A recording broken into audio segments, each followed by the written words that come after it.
The Innovation Hub, the innovation agency of the Gauteng Province, is a wholly owned subsidiary of the Gauteng Growth and Development Agency. It was established by the Gauteng Provincial Government through its Department of Economic Development to promote Gauteng's economic development and competitiveness by fostering innovation and entrepreneurship.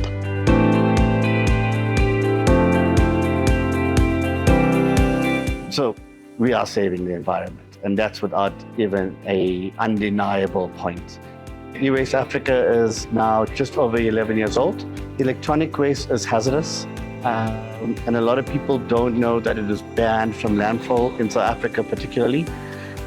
So there was always a need for a solution. So we take end-of-life solar panels and we use this dismantling machine here to deframe, to separate the glass and the aluminum.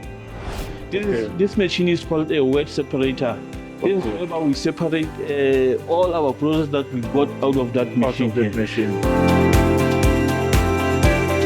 It is estimated that South Africa generates 360,000 tons of e-waste. What do we do with this waste? It is a known fact that e-waste is very hazardous. It's hazardous to climate when it seeps into our deep waters and it seeps to our land. Luckily for us, we have specialists and people who are ready to tackle this environmental problem. We all know that e-waste is hazardous to our lives and very toxic, and it can create a real health crisis if it is not taken care of. Today, we're in Johannesburg at the E-Waste Africa, a company that recycles solar panels, light bulbs, and all other electronic wastes.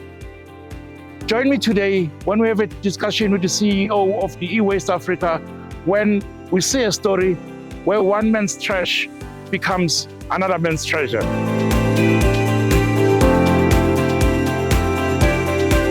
Well, welcome to E-Waste Africa. Again, my name is Pravashan. I do both the founder and the CEO of E-Waste Africa.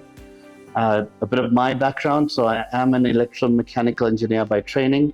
Graduated out of UCT, worked in corporate for a number of years, ended my corporate career with Unilever as a plant manager, so ran factories for them out in KZN. And at the same time, we were actually coming up with, I was coming up with the possibility of feasibilities of this project. And maybe to answer your question in terms of why.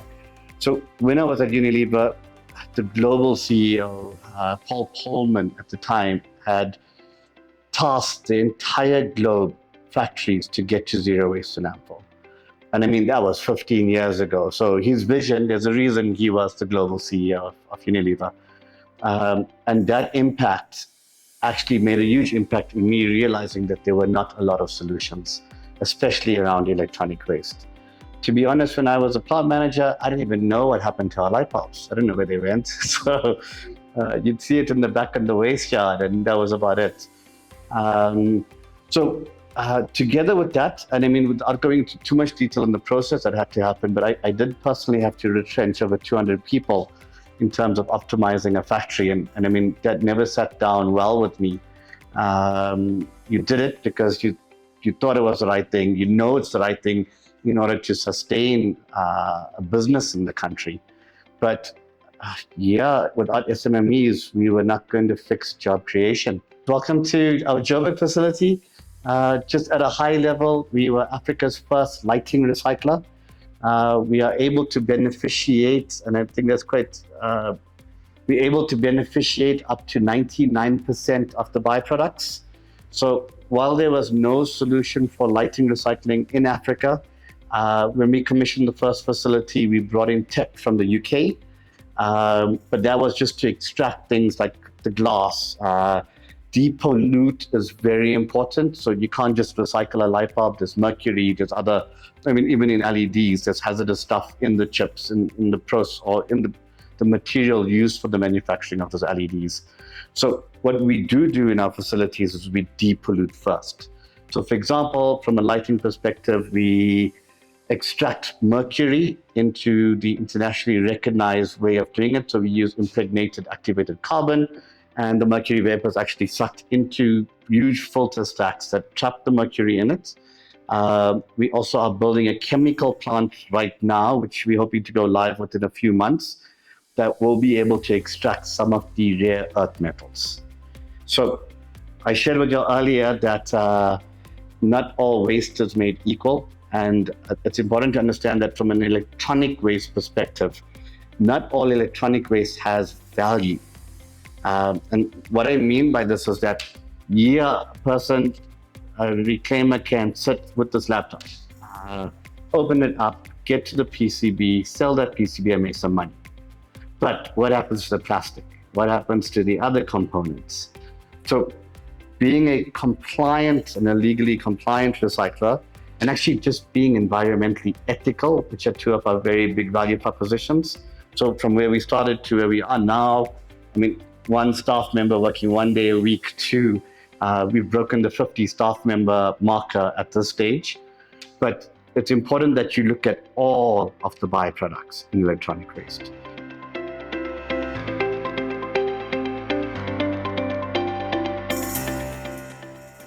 This is BRICS Africa Channel in conversation with Mr. Province, the CEO of E-Waste Africa.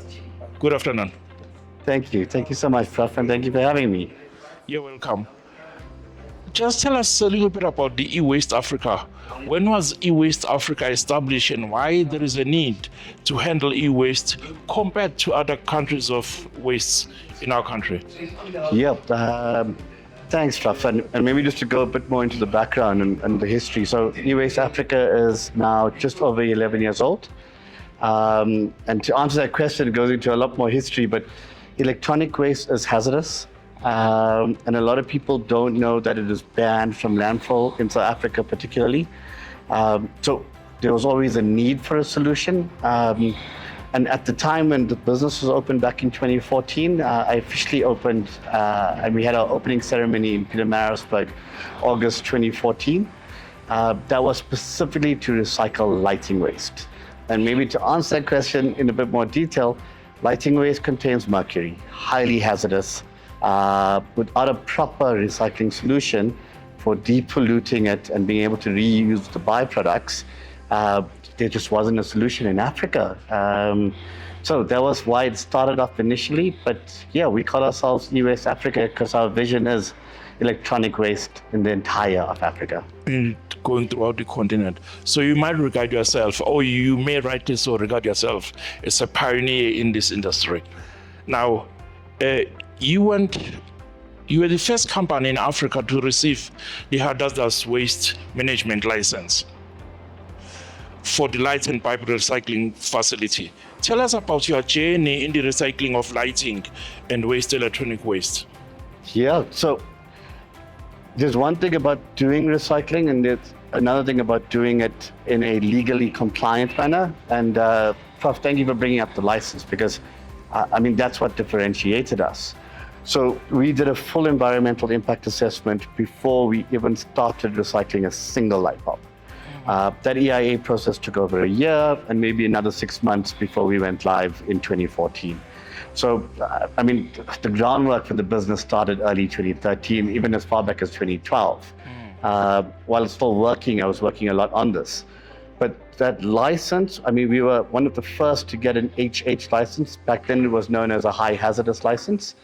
And that gives us the permission nationally to be able to recycle lighting waste at that facility. We've since got 2 HH licenses. We're sitting now in the Johannesburg facility, which is our second. And we are busy licensing 2 more facilities currently, one in the Western Cape and another in Johannesburg. You being the pioneer, what advantage does it give you for having received this license first? And what is your role with the competitors around you? Because of course, there's a pioneering idea, but once people realize that this actually works, then you'll have lots of people following your idea. Yeah, look, while we were the first to be licensed for lighting recycling. Yes. I mean, we did have already licensed facilities for other electronic waste. Yes. And I mean, being the pioneer was one aspect where for the first 2 years, it was a good corporate social responsibility. So we had massive companies come on board, for example, Woolworths, and they supported the initiative for us to be able to recycle goods. It truly was only the ban of lighting waste to landfill that drove our volumes. So being a pioneer, true advantage, I think sometimes it burns you out before you can see the advantage. Yeah. But I am passionate about changing the way things are done and changing the world in terms of how we see it. So there is a difference between being a profitable business and a level of ROI, return of investment, and there's an importance around doing the right thing. Exactly. And I'm going to say it again, being environmentally ethical is what is needed right now in the globe. Is there any specialized technology or infrastructure that is required to run a light bulb recycling plant? Yes, most definitely. I mean, we've got capacity to be able to recycle up to 20 million light bulbs a year. In terms of the actual technology, there's two parts to it. The first part is where we actually extract all of the phosphor powder that has mercury vapors within it. And that has a special system that actually sucks up the mercury vapors into activated carbon, which has impregnated activated carbon with sulfur in it. That machine probably sits on a 400 square meter footprint, and you have been welcome to come to our PMB facility as well, so I'd love to show you that. But that facility then extracts the glass, it extracts the metals out, and we end up with luminophosphor powder at the end. The real initiative, and we've got our CTO, I'm pretty sure somewhere in the site at the moment, maybe even behind us, but we've actually building a world first chemical extraction plant that will go live this year. And that is to move us from, at the moment we have a 96% beneficiation, meaning we can reuse 96% of the products. That will take us to a 99% beneficiation. Okay. Please explain the R&D process, that is research and development practices that you employed at the start of your business. Yeah, so maybe just a bit more on my background. So I am an electromechanical engineer by training, so a UCT graduate. And I've worked at big FMCGs. And I mean, innovation is a massive part of anybody's business. Without innovation, you're never going to be sustainable. And no matter the business, I think for me personally as entrepreneurs, you should be spending most of your income on R&D and innovation if you want to see long-term growth. So the process we employ initially was just myself behind whiteboards, but the process we employ now, we have a dedicated Chief Technology Officer, Dr. Williamson, and a team behind him, PhD chemical engineers in general. The team behind me is actually working on batteries, so electric vehicle batteries, and we're doing some training on being able to dismantle them at the moment. So the R&D process is, you need the right people, maybe to answer it more directly. Because it's not necessarily the right technology, but if you bring in the right people, you can figure out the right solutions. Okay. Now we spoke about the company, we spoke about the technology behind. Now let's focus on environment. What are the benefits of e-waste recycling to our environment? Yeah, I love this one, Prof. So we are saving the environment, and that's without even an undeniable point. So what we're doing, and we refer to climate impact. So climate impact is, we obviously have a reduction in terms of our CO2. So by what we're doing, we validate the fact that we can reduce the CO2 equivalent as well as the energy savings. So recycling products is one aspect that reduces those numbers for climate impact. Refurbishment does a multiplication effect on that. But to answer it in a bit more, climate impact is not the only problem. And we talk a lot about the 9 planetary boundaries within our organization. Climate impact doesn't cover land pollution, it doesn't cover water pollution. So we are stopping hazardous waste from going into our landfill sites, we're stopping hazardous waste from going into our water supply streams, and we are making a difference that will make us as people living on soil, using water in our daily lives, we're stopping that from becoming a case where we can't start using, or we can't grow crops, or we can't fish anymore. So yeah, I'm excited. I know it's a small impact, but for me, it's a big one. In the manner that you are answering it, it means e-Waste Africa is part and parcel of the ecosystem on the bigger picture of climate change. Yeah, so I mean, it's now the global norm. I mean, everybody's talking climate impact. 10, 12 years ago, everybody was talking, how do we fix the energy in South Africa? Exactly. But nobody was thinking what happens to those products at end of life. So we very much are driving a circular economy. And to have circularity means you're always solving that problem for the longer term. Yes. It'll take generations, but yeah, I think we are leading the way in terms of circularity. It's a good start. Once you've collected the e-waste, what processes do you employ to ensure that this is disposed safely? Yeah, Prof, so it's a much longer process. So, and I mean, just to understand, there's a collection system that needs to happen. In South Africa specifically, and I'm sure within other countries as well, there's specific regulations that apply. So you need special dangerous goods haulage, you need special training for your staff, and to be able to collect that goods and to safely bring it back to our sites, we do have trained staff, and we do employ specific sort of collection boxes that are designed to handle those waste streams. Upon receipt, we've built our own ERP system. So we receive the goods in, we actually are able to take photos, upload it into our system. Some of our clients want their serial numbers. So we're able to give that level of data to clients that are wanting it.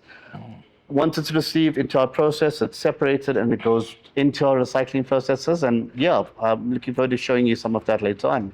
Okay. Households generate less e-waste on a daily basis compared to big businesses, for example. Are the recovery rates good for e-waste? Yeah, Prof. I mean, I don't know what the validation around that is, but just from my understanding of the market, corporates actually only generate about 15 to 18% of electronic waste. It's the consumer, you and me sitting at home, not With knowing all what to our do with our gadgets. lives, but that's what's ending up into the bin, which is ending up into our landfill municipal sites, which don't have any controls to be able to handle these wastes. I mean, fires in landfill sites are prevalent. And I mean, things like a battery, something like lithium-ion batteries. I mean, those are things that we call it runaway fires. They can create a major problem because if something creates one fire, it's creating a multitude. So the problem is getting the consumer, being me and you, the household, Yes. to get that right. How are lamp recycling solutions differing from the rest of the industry?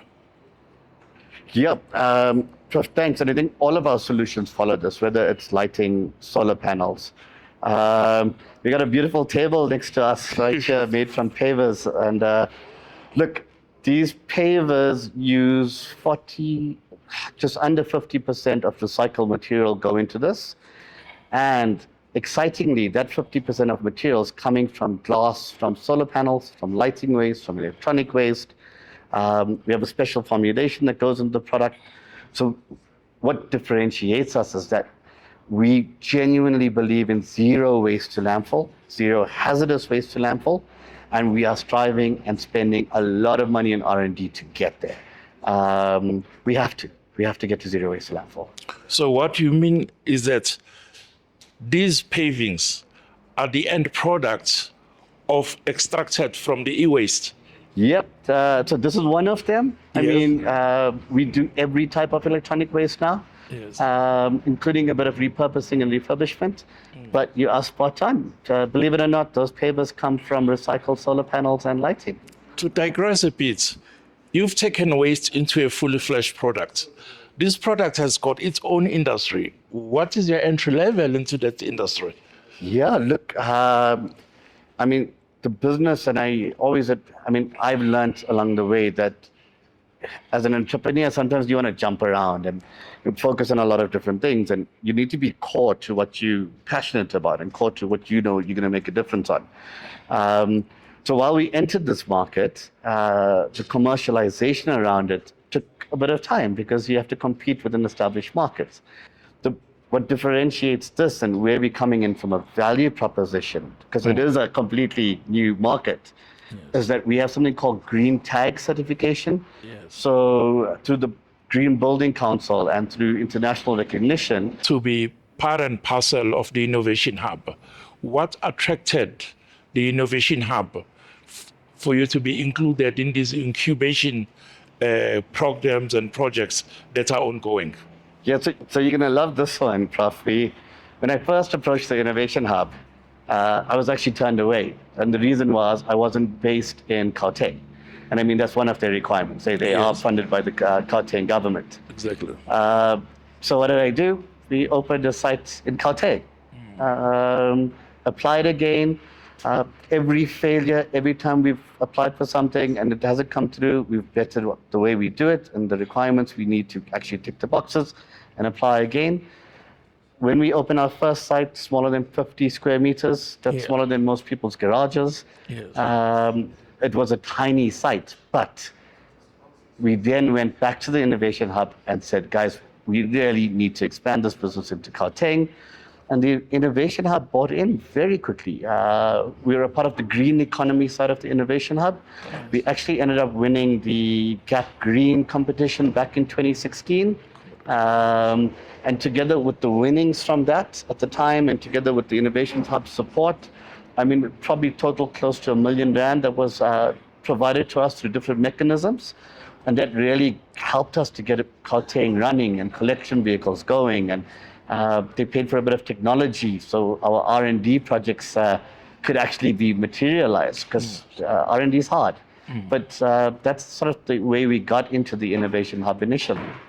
And through that, you are able to also have a stronger trickle-down effect, because the more you grow, you can employ other people. Now, on the employment potential, your business model has the potential to bridge the gap with regard to youth unemployment. How is West Africa contributing towards the circular economy? Yeah, so my real passion, Prof, is job creation. Saving the environment is a bonus. You know, we cannot fix Africa if we are not creating jobs. And I think it's important that as young entrepreneurs that we know that. We know that it's our responsibility to sustain South Africa, and Africa is the only way to do it is to create jobs.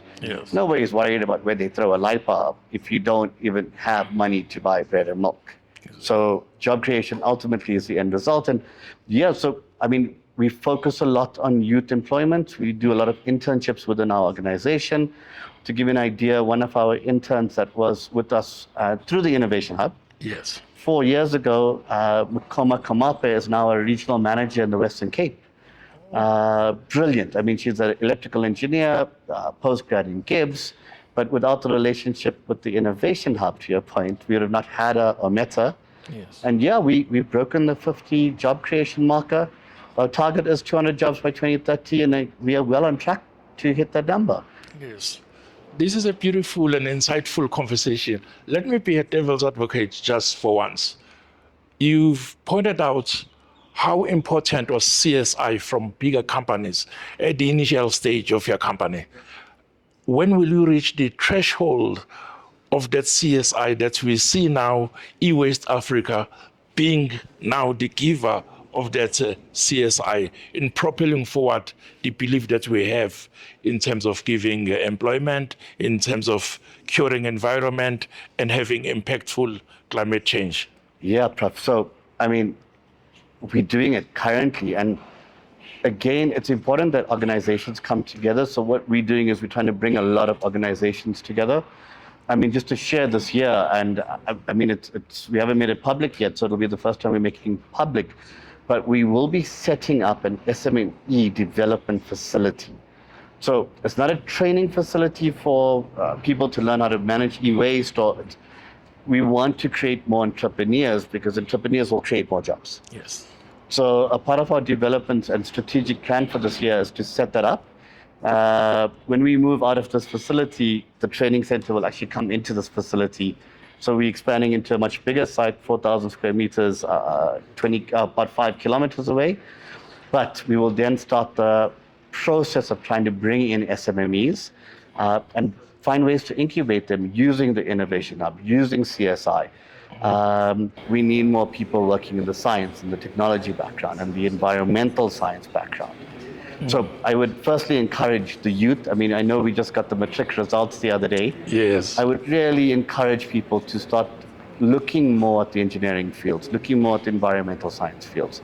We need specialists, and you need to get that grounding right.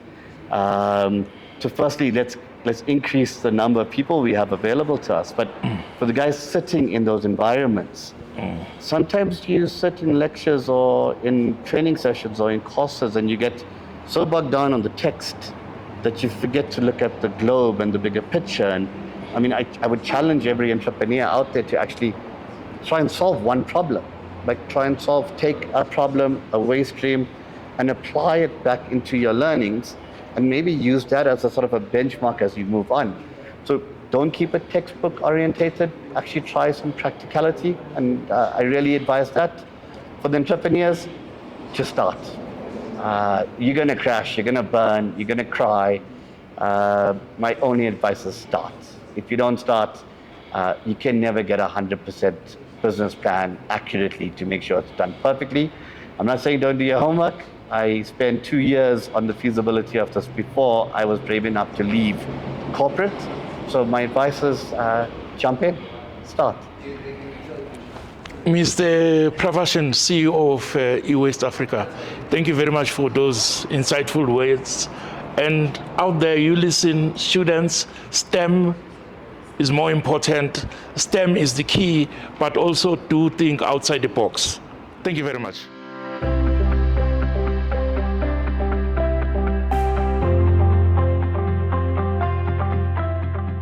Hi, my name is Lesogwan Tlapo. I am the National Marketing Coordinator for eWaste Africa, and I am going to explain to you how we make this beautiful thing here, which we call a eco-paver.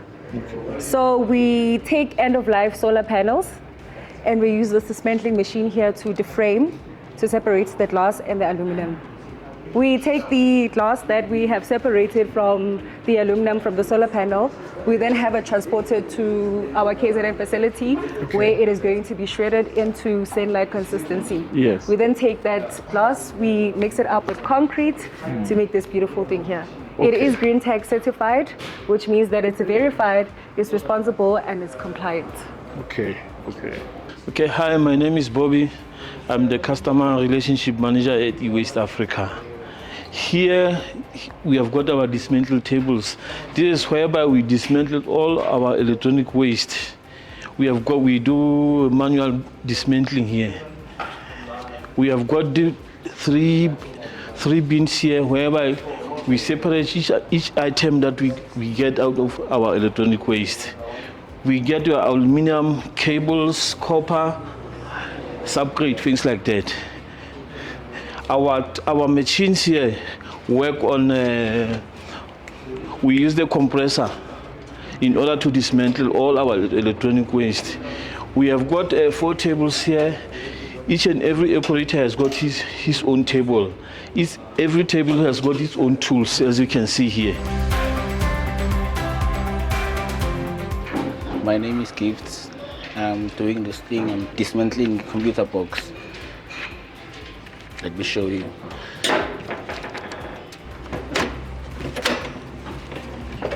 This is the machine that we are using to these grooves.